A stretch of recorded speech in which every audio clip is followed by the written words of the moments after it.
Regardless resident status abroad, living outside the shores of one's homeland can really be challenging and sometimes very difficult. Let's be sincere, to keep pace with happenings from the host country abroad can really be difficult.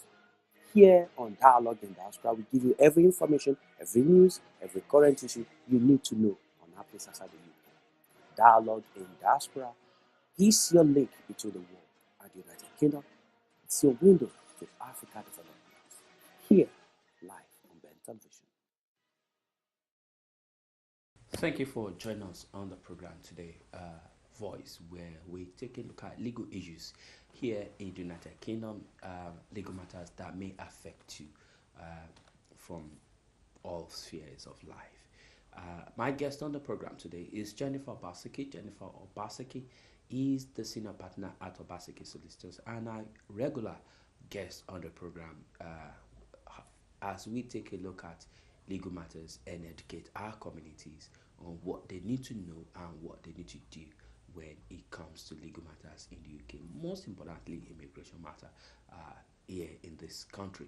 Today, we'll be taking a look at 2018 immigration update. Of course, there will be update, there will be developments having come to the new year. One of the new developments that we will probably briefly look at on the show today is this rumor, it's no longer a rumor, on what people have said will happen in January 2018 with reference to bank making search, making confirmations on their customers' details to ensure that no one that is not permitted to be in the UK has account in any bank. And plus that, we'll take a look at other updates, things you need to know when it comes to legal matters in the United Kingdom. Let me bring my guest in the studio, Jennifer Obaseki. Jennifer, thank you for being part of the program today. Thank you, Mike. In 2018, leading to 2018, there was this issue of banks now, regulations or laws now compelling banks to do search on their customers to ensure that no one who is not permitted to be in the UK is allowed to open an account or maintain an account. What is the update on that? Is it still ongoing? You see, the last bits of legislation that brought in the ability for banks to have an additional obligation to verify their customers. You also had the obvious ones that related to landlords that's coming in a more robust manner, and an increased fine for employers who are unlawfully employing people that are not allowed to take up employment. But the issue of the banks has really got the community worried. Seriously and worried. The reason behind that is because many people, in order to continue living in the United Kingdom, managing to do petty jobs, have opened accounts illegally, either presenting false ID to open the accounts. And so people in that position, or maybe proper checks were not done at the time they were opening the account, if we can say it like that as well, have managed to open an account even though they're not documented. So this additional obligation on banks to verify their customers has got people worried, and rightly so, because if you're not documented, then you're not supposed to be working in the United Kingdom, and any money that you do get can be seized as proceeds of crime because you're not supposed to be working. So the issue is, if you're in a position where your account was opened and you feel that the checks were not done properly, you didn't present correct information, then try your best to regularize your account, if we say it that way. The fact is, you don't want to put yourself in trouble. You don't want the money in the account to be seized. So what can you do? What can you do? That's the issue. What can you do? If, when you opened the account, you used documents that were not okay for one reason or another, but now you have documents that are okay, it would be an idea to close and reopen using the correct documents. Why? Because you want the correct documents to be on record, and therefore nobody coming to you to say you presented false information in any shape or form. That's a fact. Number two, the other thing you can do, if you've managed to get donations from people, and I'm being careful of my words, donations, and you've saved or you're using money to manage yourself, pay rent that is being donated to you, but it's being received in an account that again you should not have, you do need to rethink yourself. You do need to regularize your situation. If you're receiving donations regularly, let it be done in the proper manner through a church or a charity that should be giving it to you. One of the factors that's behind this is not just about curtailing people who are unlawful. It is about money laundering. Banks had an obligation before the change in the law to actually prevent money laundering by identifying their clients, identifying their customers, and making sure the source of income or source of revenue that's going into the account is legitimate. The bank's obligation on that second bit was not 100% because they're not the police. But if money is received by them but somebody says that money is not legitimate, they had an obligation then to hold the money, freeze the money until a proper investigation took place. But if you're not again supposed to be working but income, salaries are being paid into the bank account, again it's something that can be seized by the police or by an immigration officer because of the fact that it is proceeds, or well, they're unlawful proceeds from work because you're not supposed to be working, so they're proceeds of crime. So if you're not in a position to have an account, then the fact is there are different methods by which you can top up certain cards now that have become very popular. Different Cash Plus cards that are out there. Those cards can be obtained by people who have status, and if they're wanting to support you and your family for one reason or another, they can top them up and give them to you. Okay. People can pay into them through sort codes and account numbers, but they're not bank accounts. They're not bank accounts. So you can use them, or they can be obtained for you to use. That is not no breach of anything. And so far as that person says, yes, I gave consent for this person to use the card because I'm having to support them, and because people from our church and our community are donating, that's what they use to buy food, then that's a way of doing things without having a bank account, which you're not supposed to have. And people must understand that this is a very complex situation. You may have a person who has no recourse to public funds, being assisted by social services, needs to receive money, has vouchers, and then maybe has a partner who may be able to open a bank account. So one way or another, you may have to join somebody to open an account. And it depends on how the bank sees you. If you go to the bank and say, I'm not documented and I need to receive donations. That's a very tricky one. Yes, of course. We see situations. My partner is documented. He's going to help me open the account, but I want my name on it because the money in there is for my benefit. Again, it's down to whether the person who is receiving that, assessing it on behalf of the bank, feels comfortable with the situation. The one thing I say is be transparent, be clear, because if you're not clear, you don't want to be guilty of another offence of misrepresentation, whether in documents or whether in false statements. So be careful. Okay, so that's the update with that, being careful when it comes Take to advice. the issue. There are ways around things. Don't put yourself in trouble. Okay, so what other updates should our viewers watch out for be in wary. 2018? Be wary. I've started to see petitions for amnesty, of course, signed petitions for amnesty for different things. There's one going around for family visitors to be able to come in and visit, dependents of British nationals to stay, be given additional rights, and then there's also one for an amnesty. Now, all these petitions all have good intentions, but there are no actual plans that I've seen for legislation to come in place for an amnesty, but we do want one. So let us try to sign these petitions that are going to do good for settling members of the community that have not got settlement.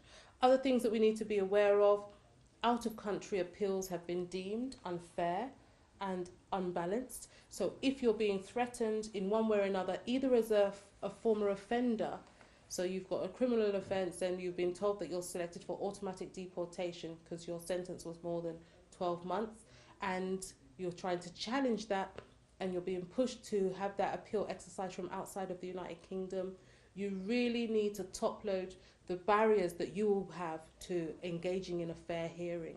So whether it's accessing internet, accessing your lawyers, accessing your evidence, whether you have to maintain a child, you have dependents, whether you have to have, a relationship with anybody within the family unit or sphere that has special needs, you must really put that down as to why you cannot and will not be able to exercise your appeal fairly from outside. Again, if you're going into a country where there's not going to be the ability to have proper communications, where you will not be able to secure the link that will enable you have the hearing remotely, all these things must be presented very robustly. And I must say there was a research done by the University of Bristol that outlined that the way that the UK is interpreting Article 8 is very unfair and causing a lot of stress to families. But we've always known this as lawyers anyway.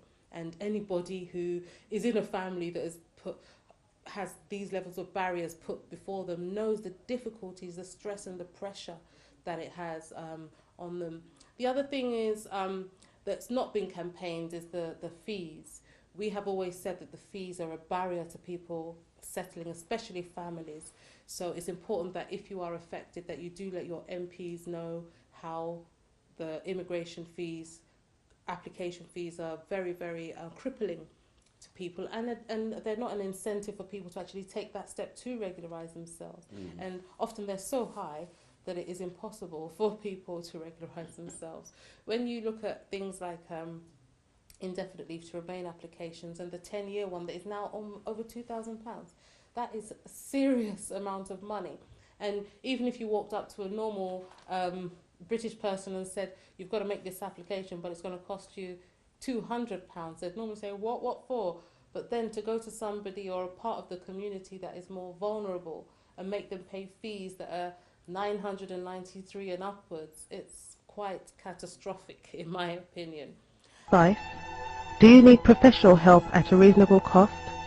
At Obaseki Solicitors we have experts in property law, human rights, criminal litigation, immigration, civil litigation, family law, business law, landlord and tenant law, employment law, Sharia law. At Obaseki Solicitors, we can provide you with advice and assistance at all levels. We have over 100 years experience in serving our local communities, and we have a new maritime and international law department. We can help you. Book a free consultation today. Obaseki Solicitors, providing you with advice and assistance at all levels. But going on, looking at other things, again, the fast-track cases were deemed unlawful. In 2017, two things happened. At the beginning in April, the government put into place procedures to expedite criminals or ex-offenders' appeals and also failed asylum seekers. So that's people who have previously claimed asylum but been refused and tried again, but were then selected or opted to try and exercise their right of appeal. The government tried to put in a fast-track procedure to push those appeals forward in an expedited manner through the system. Now, the one thing is, if you are in that category, again, if you can show that pushing your case forward in an expedited manner is going to lead to you having an unfair hearing, then you must put these issues before the Immigration and Appeals Tribunal. You have to put it to the authority. You can write in and say, unfortunately, I cannot meet those deadlines. I need to be able to get evidence from all my family members that live far and wide. It's going to take this amount of time. It's going to cost this amount of money for them to all collate this information, for me also to get the documents I need, etc., etc. But you have to really put your argument down and outline why you will not have a fair hearing, because you have a right to a fair hearing. You shouldn't be forced into a situation.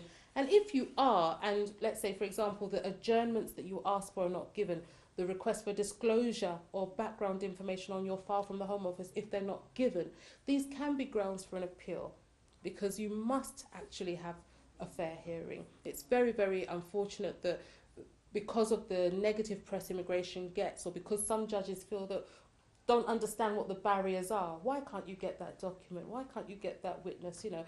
They don't allow the adjournments. But you must challenge, and again, if you feel you've been treated unfairly, get some comprehensive advice on your situation.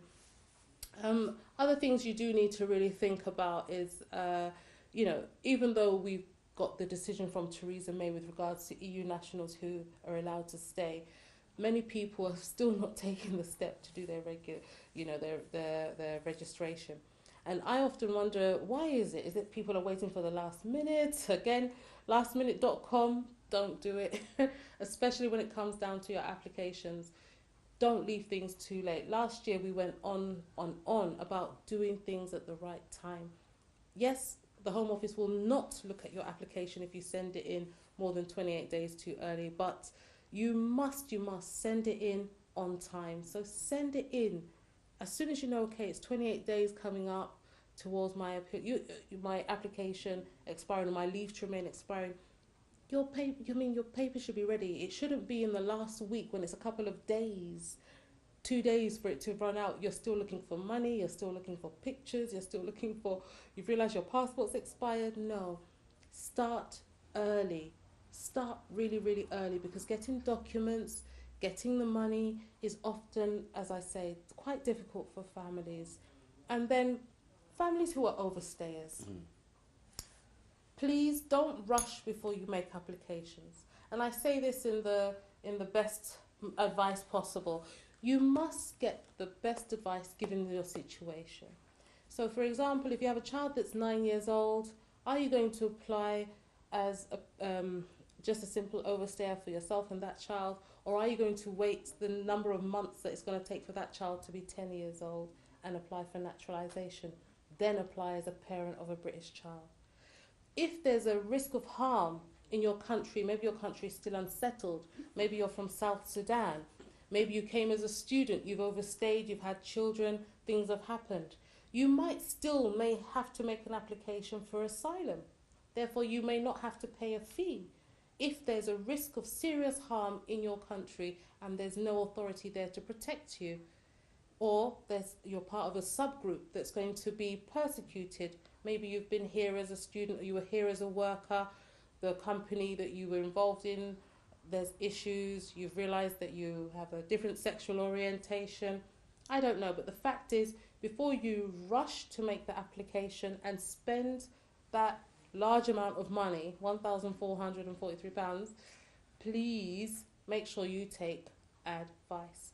We've seen situations where people ordinarily would make the application and then they've had wrong advice and they've said, oh, I've been here for such amount of time, and if I go back I'm going to come to this amount of harm, and I have these children. Then the Home Office writes, if you're asking for protection, go and claim asylum. Then you sit down and think, why did the initial lawyer tell that person to make an application and waste or spend all that money? Whereas if they had the comprehensive advice and outlined what the risk of harm was, and that lawyer done their bit and done the submissions, then really the claim for asylum should maybe have been done first. The Home Office doesn't detain families. If you can't afford to live where you are, the Home Office may disperse you. And the allowance for those seeking asylum has gone up slightly, only by 90p, but it's gone up a little bit.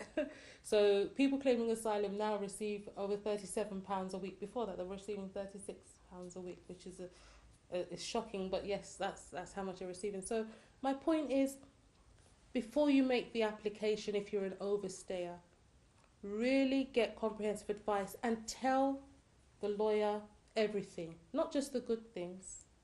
Everything, so that they can advise you whether you were, extradited or beaten or ostracized in your country of origin before coming, whether there's ongoing issues. The fact is, when you claim asylum, it's not just about talking, it is about evidencing what you say. With reference to parents, both parents are overstayers, but they've got a child of about 8, 9 and a half years old. They haven't put in an application in the past. They were considering putting an application at the 7-year rule, but the child has grown up to about 9 and a half years, going to 10. What would you advise them to do? I would honestly ask them to prepare for the child to apply for naturalisation so far as the child was born in the United Kingdom. Because child born in the United Kingdom has never been out of the United Kingdom, yes, approaching 10 years, it's automatic. It's The naturalisation element, yes, because the Home Office has to look at what is in the best interest of that child and whether the child qualifies. So has a child been here for 10 years, not been out or been out briefly, even at times when the child has left briefly, if there's a break and it can be explained, then it is the best route. You go for the strongest and best leave to remain that you qualify for. You must obviously qualify for it, but you go for the best. And obtaining, let's say, British nationality is the ultimate. So does naturalization of a child that is 10 years old have anything to do with the legal status of the parents? Obviously, if, for example, mum has no papers or has no status, but father at the time, Father the child has no was, status. well, there's Both two parents. situations. If both parents don't have, then the child has to wait till they clock that 10 years old. That's it. If mum has separated from dad, but dad had indefinite leave to remain at the time the child was born, child can still Automatically. qualify. But At many the people, at the point of birth. many people still overlook that for some reason. So they've got to really go to that element, and whether they're talking to the person, not talking to the person, there are even ways you can go to the family court now to compel a father who has leave to remain or had indefinite leave to remain, compel him to comply to help the child. It's not about the argument between the parents. Can the court compel? Yes, of course, because it's in the interest of the child, it's in the best interest So of the if child. as a father I say, look, I'm sorry, Your Lordship, I cannot, I don't want to. I don't like that woman. I don't want to pass my my details to her to help her. The best the court will do to say, look, it's not about you, sir. if there's a disagreement about the paternity of the child, probably the court will say, go and do. Of course, DNA. test. But the good thing is, when you have requests like that from, let's say, men who their interest is not really in the child, it's about control, then you can outline that once it's proven to be positive, he should pay, because he's just doing this to be difficult. So yes, many fathers at the end tend to acquiesce and say, okay, I know it's my child, I don't need to do DNA. But, you know, things happen. Things happen between couples, but the fact is we have to always think about the best interests of the children. All right, whether they're documented or not. Or no. Okay, all right, we'll be taking a look at updates for 2018. It is important, very, very important, that you take this into consideration. Whatever thing you need to do this year, you need to get best advice from a good lawyer, from a good solicitor, and take your case forward. And if indeed you have been say for instance a solicitor or an immigration advisor has handled your case in the past, and because I've actually seen a situation where people have had application in the Home Office for 2-3 years and they have not had anything, no report, no information, Please, nothing, everything if you're is there. in that situation, call the Home Office yourself. Get on the phone, ask for the progress of your application. They'll give you a reference number. They'll ask you to call back, and then they should give you an update. It does not take much. You can also go online and check the progress of your application now. Use these tools that the government has put in place so that you do not get deceived. Sometimes people go to lawyers and they say they've put it in, it's 2-3 years. Then at the end of the day when we call, we realise nothing has been put, or it was refused months before. So be proactive. The Home Office guidance says application should take 6 months. So please, please, please, the work in progress time for applications is 6 months. Once it goes beyond that, do exercise your right to complain. Act in time, get the best advice. Act in time, get the best advice. All right, that is the key words for 2018. Act very well on time, get the best advice, and consider the interest that is best in whatever situation you find yourself in 2018. Above all, get the best advice. Go to a qualified solicitor. This is how far we can go on Voice This Beautiful. Then my name is Tunde Alabi, and my guest has been Jennifer Obaseki. Jennifer, thank you for coming on the show. Oh, my pleasure. I'll see you on the other side. Enjoy the rest of your day. Bye.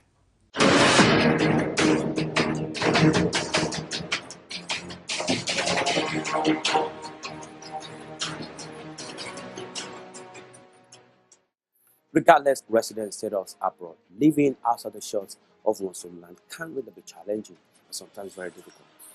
let's be sincere, to keep pace with happenings from the host country abroad can really be difficult. Here on Dialogue in Diaspora, we give you every information, every news, every current issue you need to know on happenings outside the UK. Dialogue in Diaspora is your link between the world and the United Kingdom. It's your window to Africa development. Here, live on Ben Television.